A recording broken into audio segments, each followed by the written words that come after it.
ஆண்டவரால் ஆசீர்வதிக்கப்பட்ட அருமையான தேவ ஜனங்களே, இன்று நாம் வாசிக்கக்கூடிய தலைப்பு என்னவென்றால், போதகர்களின் மாதிரி.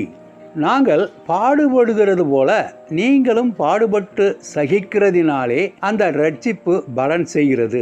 2 கொரிந்தியர் 1:6 இரண்டாம் உலக மகாயுத்தம் நடந்து கொண்டிருந்த வேளையில் 1943ஆம் ஆண்டு எஸ் டார்ச்செஸ்டர் என்ற அமெரிக்க யுத்த கப்பலில் 903 பேர் அமெரிக்க வீரர்களும் 4 போதகர்களும் புறப்பட்டனர். அது ஒரு மிக குளிரான காலமாக இருந்தது. எந்த நேரத்திலும் எதுவும் நடக்கலாம் என்ற கடினமான காலம் அது. அட்லாண்டிக் மகா சமுத்திரத்தில் சென்று கொண்டிருந்த இந்த கப்பலில் ஜெர்மன் படைகள் பிப்ரவரி மாதம் 3ஆம் தேதி இரவு 12 மணிக்கு பெரும் தாக்குதல் நடத்தினர். சற்று நேரத்திலெல்லாம் இந்த பெரிய கப்பல் மூழ்கும் அபாயம் ஏற்பட்டது. ஒவ்வொருவரும் கிடைத்த ஜீவ படகுகளை பயன்படுத்தி தண்ணீரில் சென்றனர். மற்றவர்கள் உடலில் அணியும் ஜீவனை பாதுகாக்கும் ஆடைகளை அணிந்து தப்பிச் சென்றனர். அங்கே இருந்த 4 போதகர்களுக்கும் ஜீவன் தப்பும் உடைகள் இருந்தன.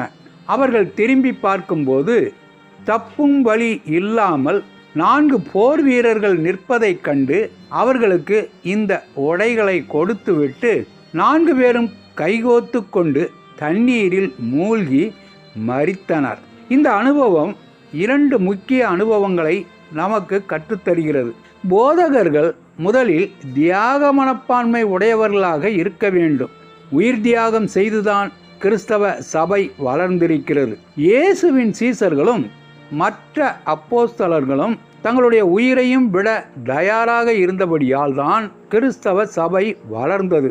செவன்த் டே அட்வென்டிஸ்ட் திருச்சபையிலும் போதகர் சாலிஸ்பரி அவர்கள் கப்பலில் திரும்பும்போது கப்பல் விபத்துக்குள்ளானதாகவும் போதகரிடம் தப்பிக்கும் உடை இருந்தும் அதை உயிருக்கு போராடி கொண்டிருந்த ஒருவருக்கு கொடுத்து அவர் கடல் என்னும் கல்லறையிலேயே அடக்கம் பண்ணப்பட்டதாகவும் சரித்திரம் சொல்கின்றது.